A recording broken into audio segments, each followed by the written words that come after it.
오늘 말씀을 살펴보기 전에 요한복음 11장의 나사로의 형편을, 나사로 가정의 형편을 한번 먼저 짚어보도록 하겠습니다.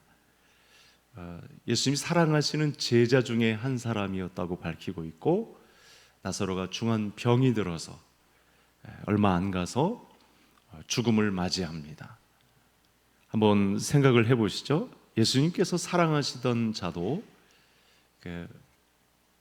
가정에 부모님들은 안 계신 것 같고, 나사로가 가장인 것 같은데, 젊은 가장인 것 같은데, 두 누이들을 데리고 가정을 이끌 사람인데 중한 병이 들고 또 죽음에 이르기까지도 이르게 되도록 하나님은 이 가정을 돌보시지 않는가.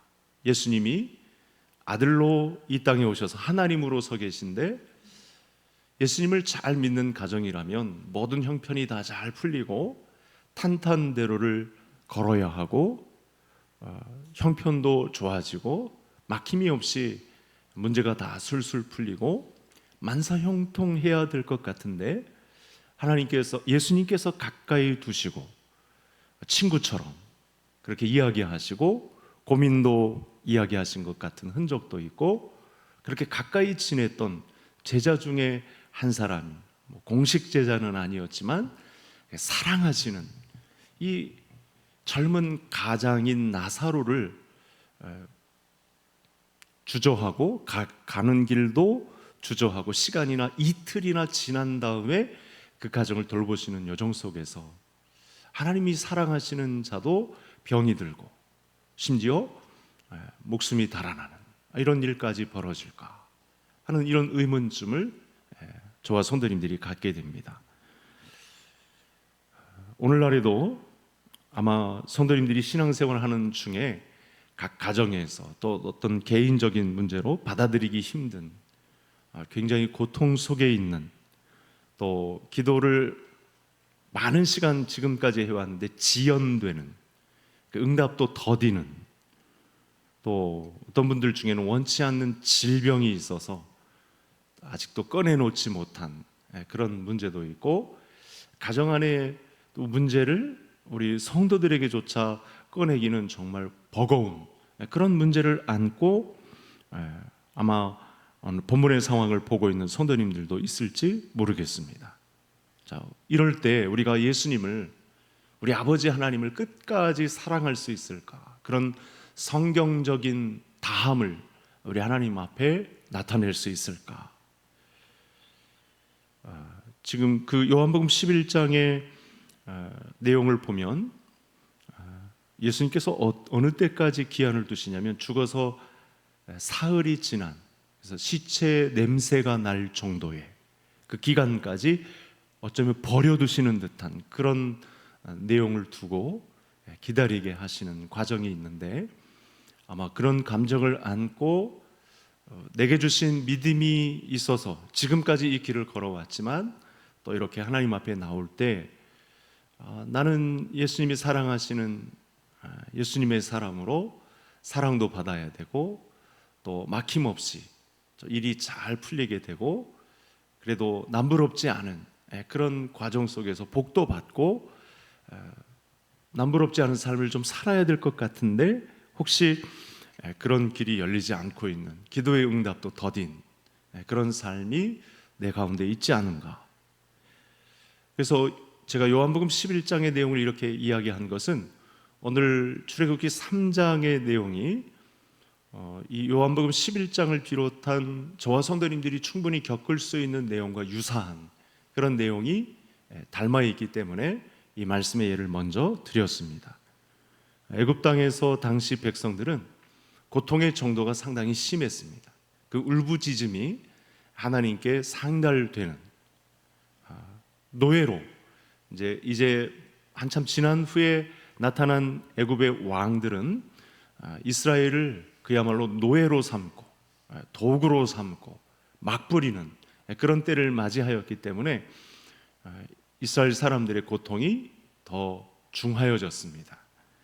중요한 것은 하나님께서 이 백성들의 형편을 너무나 잘 알고 계셨고, 그들이 하나님의 구원이 지연되는 과정 속에 있었다는 것도 하나님 입장에서 너무 잘 알고 있고, 그에 상응한 대책을, 그 계획을 집행하시는 가운데 있었음에도 불구하고 백성들의 입장에서는 너무도 급한 그런 문제가 오늘 출애굽기 3장에 있었다는 것입니다.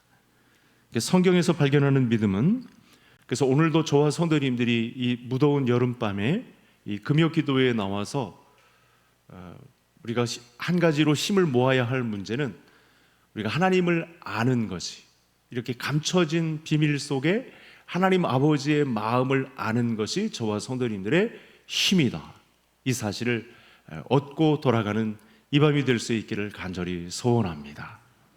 하나님이 어떤 분인지를 모르면서 우리가 신앙생활을 한다, 이것만큼 어리석은 것이 없고, 하나님을 기쁘시게 하는, 하나님의 자기의 백성들의 영역에 속하지 않은 다른 길을 걸을 가능성이 너무나 높기 때문에 오늘 이 밤에도 저와 성도님들은 말씀을 통해서 우리 하나님 아버지가 어떤 분이셨는지를 알고, 그때 거의 3,500여 년 전에 모세의 이 출애굽 시대의 이스라엘 백성들의 상황과 저와 성도님들의 상황은 다르지 않다는 사실 속에 오늘도 저와 성도님들에게 자기를 알려주시는, 드러내주시는 이 하나님에 관한 지식을 우리가 아는 것, 이것이 우리의 양식이고, 오늘을 이겨낼 수 있는, 뭔가 더딘 것 같은, 뭔가 기도 응답도 지연되는 것 같은, 내가 기도한 대로 이루어지지 않은 것 같은 상황 속에서도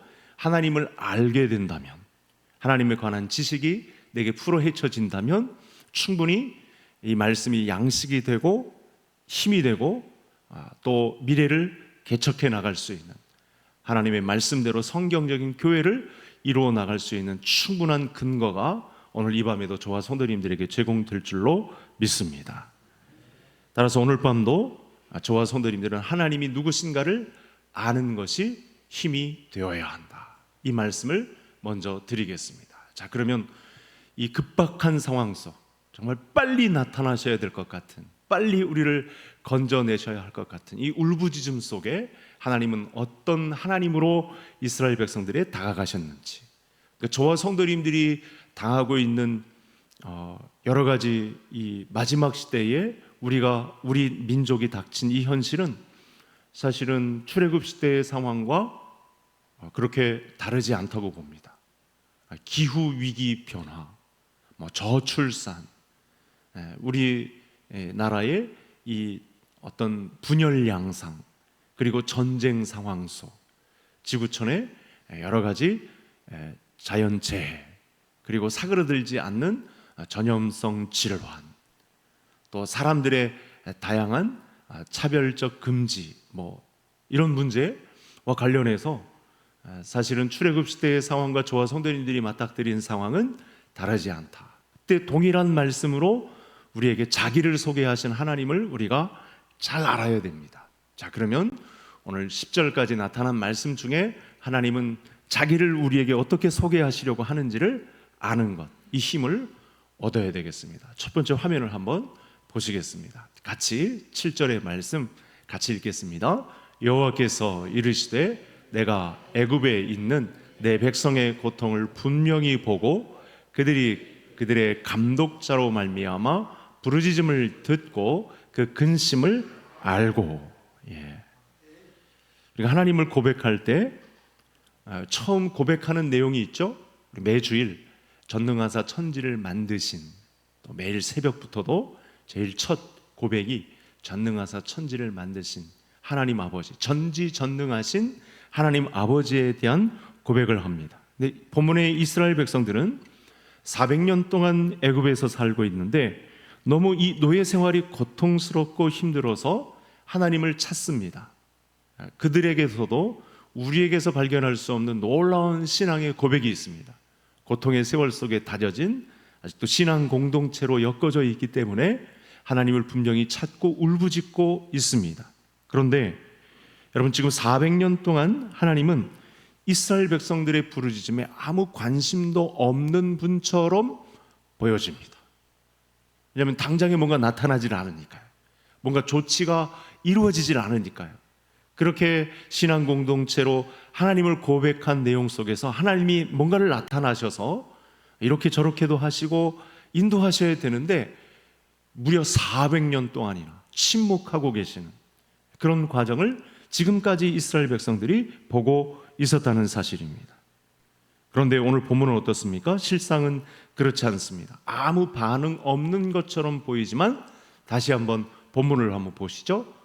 분명히 보고, 그죠? 하나님은 분명히 보고 계셨어요. 보지 않고 냉담한 채로 가만히 있었던 게 아니고 그 역사 속에서 하나님은 백성들의 형편을 분명히 보고 계셨었고, 그 다음에 이 감독자, 그러니까 애굽의 압제하에 고통당하고 있는 이 노예 생활의 부르짖음, 이것을 듣고 계셨어요. 백성들이 고통스러워하는 그 현장에 채찍 맞는 소리에 부당한 대우를 받아서 법적인 항변도 할 수 없었던 종처럼 살아가는 그 당시의 현장의 그 목소리들을 우리 하나님 아버지께서는 다 듣고 계셨던 거죠. 뿐만 아니라 그 근심을 알고 있었던 거예요. 이게 우리 땅이 아닌데 우리가 가야 할 곳은 그 약속하신, 아브라함에게 약속하신 가나안 땅으로 가야 되는데 우리는 왜 여기 있는가? 우린 여기서 왜 이런 고통을 당해야 되는가? 이런 근심에 관한 내용을, 이 염려를 다 알고 계셨습니다. 그래서 이 애굽 땅 가운데 하나님께서 모세를 마치 호랑이 굴에 보내듯이 궁궐 안에 집어넣습니다. 거기서 언어를 익히게 하시고 이 종교 생활을 다 답습하게 하시고 애굽의 문화를 익히게 하시고 애굽의 당시의 이 문명 사회의 과학을 다 익히게 하시고 또 문무 대신 여러 사람들과의 관계 속에서 또 정치도 왕자로 펼치게 하시고, 그리고는 어떻게 하십니까? 40살이 되자 광야로 내모십니다. 그리고 거기서 출중한 미디안의 제사장인 이드로의 사위가 되어서 또 거기서 인격적인 연단의 과정을 밟아가는 그런 과정을 거치게 하십니다. 여러분, 오늘 이 말씀은, 이 상황을 통해서 저와 성도님들에게도 동일하게 저와 성도님들이 가진 그 근심, 어려움, 지연되는 기도응답, 이 모든 상황 가운데에서 여전히 보시고 듣고 알고 계신 하나님으로 인식하는 이 밤이 될 수 있기를 간절히 소원합니다. 이것이 우리의 큰 재산이죠. 이와 같은 어려운 시대를 이겨낼 수 있는 놀라운 비밀의 현장은 우리 하나님 아버지께서 저와 성도님들을 분명히 보고 계시고 꿰뚫어 보고 계시고, 그리고 우리가 당하고 있는 이 모든 어려움들을 다 듣고 계시고, 그리고 우리의 근심도 다 알고 계신 하나님으로 지금 소개를 하고 있다는 사실입니다. 성도님들께서는 어떤 문제가 있으신지요? 어떤 어려움 중에 지금 곤란을 겪고 계신지요? 아직 말 못한 내용 가운데 어떤 어려움이 나를 궁색하게 그렇게 만드시는지요? 이런 모든 문제의 해답은 오늘 말씀 안에 있습니다. 하나님은 분명히 보았고 들었고 알고 계십니다. 다만 하나님의 때가 이르기까지 나를 통한 그 결정적인 그 기다림의 때, 하나님의 영광이 더 만배로 드러날 그 순간을 우리 터뜨리기 위해서 하나님께서 교회로 모인 저와 성도님들을 기다리고 계심을 믿을 수 있는 이 시간이 되기를 간절히 소원합니다. 염려치 말고 하나님께서 내 모든 상황을 보았고 들었고 알고 계시기 때문에 하나님 편에서 가장 세밀한 대책을 세우시고 또 준비하고 계시는 줄, 그렇게 믿을 수 있는 우리 구원 계획이 나에게도 동일한 방법으로 적용된다는 사실이 저와 성도님들의 영적 재산이 되기를 다시 한번 소원합니다. 다음 화면을 한번 볼까요? 오늘 본문 안에 정말 하나님의 말씀의 풍요로움이 쏟아지고 있는데요, 우리 교회학교 학생들처럼 그들이 그렇게 그런 과정을 거쳤는지는 모르지만 우리가 말씀을 사모하는 마음으로 말씀을 받아먹는 이 젖먹이처럼 엄마의 젖을 그렇게 아주 세게 빠는 것처럼 굶주린 양식을 먹는 그런 사람들처럼 이 말씀을 바라봐야겠습니다. 우리 8절 말씀 다 같이 읽겠습니다. 내가 내려가서 그들을 애굽인의 손에서 건져내고 그들을 그 땅에서 인도하여 아름답고 광대한 땅, 젖과 끓이 흐르는 땅, 곧 가나안 족속, 헷 족속, 아모리 족속, 브리스 족속, 히위 족속, 여부스 족속의 지방에 데려가려 하노라. 이 말씀은 결국 이스라엘 백성들이 그토록 듣고 싶었던 말씀입니다. 이스라엘 백성들의 당장에 이루어지진 않아도 이 말씀이 들려지면, 이 말씀이 선포되면 하나님의 백성들은 배부를 수 있는, 문제의 해결을 볼 수 있는 아주 놀라운 말씀이 되겠습니다. 말씀에서 보니까요, 직접 내려오신대요. 그러니까 과거, 지금도 그렇고 유대인들의 이 관념 속에 하나님은 사실은 사람과 가까이 할 수 없는 분이거든요. 우리는 잘 몰라서 예수 그리스도께서 이루어 놓으신 이 믿음에 의해서 하나님을 아는 지식이 풍성해져서 그렇지, 사실은 전지전능하신 하나님이 우리 인간 세계에 내려오신다 그러면 이건 큰일 나는 문제거든요. 그야말로 불에 타 죽을 그런 문제가 기다리고 있는 상황이거든요. 그런데 하나님이 입장에서 내려오신대. 그렇게 타 죽지 않게 인격화되어서 우리 가운데 친근히 가까이 내려오셔서, 그리고 뭐라고 하냐면 우상의 땅에서, 이 범죄한 땅에서 건져내시고 그리고 인도하여 내시겠다, 이런 선언을 하신 것입니다. 저와 성도님들이 지금 아주 곤란하게, 또 나만이 앓고 있는, 잘 해결되지도 않고 지연되고 있는 이 모든 문제 가운데 하나님은 구원자가 되셔서 직접 하나님이 친근히 내 삶 가운데 임재하시고 그리고 건져내시고 인도하여 내시는 하나님으로 받아들일 수 있는 우리 성도님들 되실 수 있기를 바랍니다. 실제로 앞에 어떤 일이 당장에 벌어지죠? 10가지 재앙이 나타나기 시작합니다.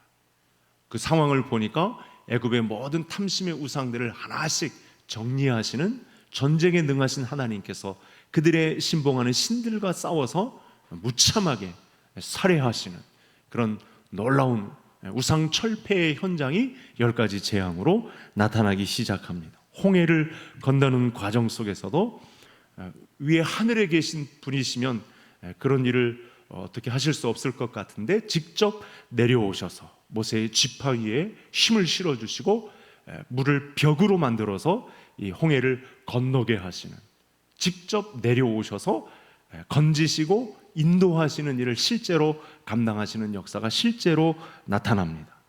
중간에 전쟁도 맞이합니다. 이 기마부대라고 할 수 있는 최신식 무기로 무장한 아말렉 군대와의 전쟁, 출애굽기 17장에서 모세가 손을 들면 이기고 내리면 또 후퇴하고 하는 일이 반복되는 기적의 현장도 보게 하시는데, 실제로 건지시기 위해서 그들을 인도하시고 직접 내려오셔서 지도력을 통솔하시는 그런 성령의 역사가, 성삼위 하나님의 역사가 이스라엘 민족 가운데 나타남을 볼 수 있습니다.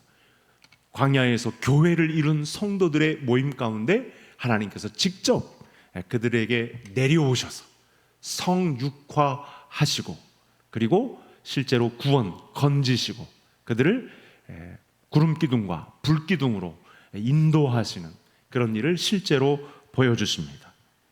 하나님은 오늘 저와 성도님들의 삶의 현장 가운데서도 구름기둥과 불기둥으로, 또 해결책이 전혀 보일 것 같지 않는 불가능한 상황 가운데서도 직접 내려와 건지시고 인도하시는 하나님으로 믿을 수 있는 성도님들 될 수 있기를 간절히 소원합니다.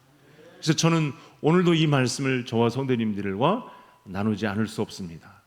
여러분, 내가 그 시간을 초월해서 갈 수 없는 그 십자가의 현장에, 골고다의 현장에 혼자 못 박히지 않고 예수님과 함께 못 박힌 현장을 통해서 진정한 구원을 우리에게 안겨주셨다는 거예요. 내가 죽어야만, 이 죄에 있어서, 죄인된 이 모습에 있어서 죽어야만 하나님의 형상을 회복하고 하나님 나라의 주인공이 되는데, 내가 죽지 못하는 문제를 2000년 전 그 골고다 언덕의 십자가에 그리스도와 함께 십자가에 못 박히게 하셔서 부활을 경험하게 하신, 직접 내려오셔서 우리를 건지시고 실제로 인도하신 역사가 내 피부, 내 혈관, 내 세포, 조직 모든 곳곳에 관여하셔서 건지시고 내려오시고 인도하셨다는 사실이 실제로 믿어지는 우리 성도님들 되실 수 있기를 바랍니다.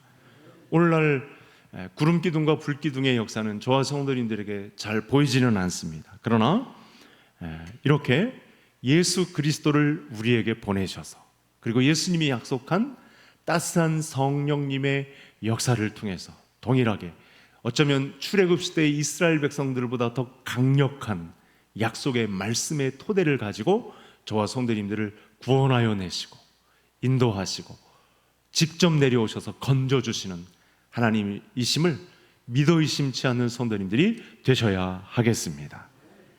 그리고 우리의 삶을 순간순간 이렇게 교회로 모여서 하나님의 말씀을 듣게 하시고 또 의의 길을 걸을 수 있도록 성경적 교회를 끝까지 이루어 우리 예수님의 재림을 맞이할 수 있는 신부들이 될 수 있는 공동체로 우리를 엮어주셨다는 것, 이것이 저와 성도님들의 재산이 될 수 있기를 간절히 소원합니다. 오늘 말씀 중에 또 하나 살펴볼 것이 있습니다. 이 굉장히 중요한 내용인데 마지막 세 번째 화면 한번 보시겠습니다. 같이 10절 읽겠습니다. 이제 내가 너를 바로에게 보내어 너에게 내 백성 이스라엘 자손을 애굽에서 인도하여 내게 하리라. 여러분, 이게 종종 나타나는 말씀인데 하나님은 혼자 일하시지 않으세요. 이게 우리에게 큰 구원의 말씀입니다. 정말 놀라운 힘이 되는 말씀입니다. 내가 보기에도 나 자신이 볼 때 정말 형편없거든요. 아무짝에도 쓸모없을 것 같은 그런 전적을 갖고 있어요. 내 과거를 들추만 보아도 어디 쓸모없는 그런 인생일 것 같은데 하나님은 어떻게 하시냐면 혼자 일하시지 않고 이렇게 작은, 이렇게 보잘것없는, 이렇게 형편없는, 뭔가 내세울 만한 거리가 없는 내 인생을 통해서도 하나님이 사용하시겠다라고 하는 말씀을 주신 게 이게 바로 마지막 10절의 말씀이 되겠습니다. 오늘 본문 안에서도 모세를 그래서 사용하시죠. 여러분, 모세는 살인자죠. 그렇죠? 베드로는 예수님 보시는 현장에서 이 남의 종을, 귀를 떨어뜨린 사람이에요. 칼로 귀를 베인 사람이에요. 여러분, 바울은 수많은 예수 믿는 사람들을 잡아다가 죽인 그런 그 증거도 갖고 있는 뚜렷한 살인자예요. 그런 사람들도 사용하시는데 우리가 어떤 메시지를 본문 안에서 들어야 되냐면, 여러분, 하나님은 우리와 함께 일하시기를 기뻐하신다는 거예요. 사람을 보내셔서 일하시기를 기뻐하신다는 거예요. 여러분, 우리의 면면을 살펴보면 사실은 능한 자가 없고요, 학문이 많은 자가 없고요, 부자인 자가 없고요, 특출한 자가 없어요. 다 똑같아요. 우리가 연로할수록, 나이가 들어갈수록 다 사람이 다 평준화됩니다. 그런데 그런 연약한 인간을 통해서도 예수 믿는 우리를 통해서 함께 하나님 나라의 완성을 맛보시겠다고, 함께 일하시겠다고 선언을 하신 거예요. 자, 제가 10절 말씀을 봤는데 이걸 다시 한번 추려봤습니다. 한번 잘 보시죠. 내가 너를, 지금 모세와 상대하시지만 사실은 저와 성도님들을 대입하셔야 돼요. 이 말씀 속에서 이 말씀이 내게 양식이 되려면 나를 대입하셔야 돼요. 내가 너를 보내어 내 백성을 인도하여 내게 하리라. 여러분, 이 엄청난 출애굽 이스라엘 백성들의 구원의 역사가 이 말씀 안에서 어떻게 적용이 되냐면, 저와 성도님들을 통해서 전도의 영역 속에서 영원 구원의 역사를 너를 통해서 이루겠다, 내 나라를 너희를 통해서 완성하겠다라고 하는 약속의 말씀을 지금 주고 계신 거예요. 말씀 속에 이 숨겨진 하나님의 마음을 우리가 잘 읽어야 됩니다. 여러분, 저희 고향에는 우리나라를 구원하기 위해서 27살에 꽃다운 나이 1865년 영국에 토마스 선교사님이 장시간 동안 이 희망의 등대를 저 남아프리카를 희망봉을 돌아서 우리 민족에 오기까지 엄청난 시간을 걸려서 왔는데 그만 우리 고향에 전초기지로 삼고 있다가 대동강에서 그만 죽은 거예요. 여러분 종종 말씀드립니다만 제물포에 지금은 뭐 다 메꿔졌습니다만 제물포항으로 언더우드 선교사님과 아펜젤로 선교사님을 보내셔서 교회가 세워지고 그 역사를 보니까요 160년의 역사예요. 벌써 이렇게 더 나아가서 모세를 또는 이런 선교사님들을 보내듯이 오늘 말씀 속에서 저와 성도님들을 보내셔서 같이 일하시겠다라는 거예요. 함께 일하겠다라고 하는 거예요. 이게 모세만의 이야기가 아니고 토마스 선교사님만의 이야기가 아니고 아펜젤로 언더우드 선교사님만의 선교 역사가 아니고 마지막 때 너를 통해서 너의 전도의 생활 영역을 통해서 나는 함께 끝까지 일하겠다라고 하시는 말씀을 선포하고 계신다는 사실입니다. 이렇게 형편없는데도 불구하고 이렇게 보잘것없음에도 불구하고 나를 그렇게 쓰실 만합니까? 라고 하면 정말 부끄러움 몫이 너무나 많은 그런 흔적이 많은 사람임에도 불구하고 하나님은 사람을 통해서 일하시겠다고 합니다.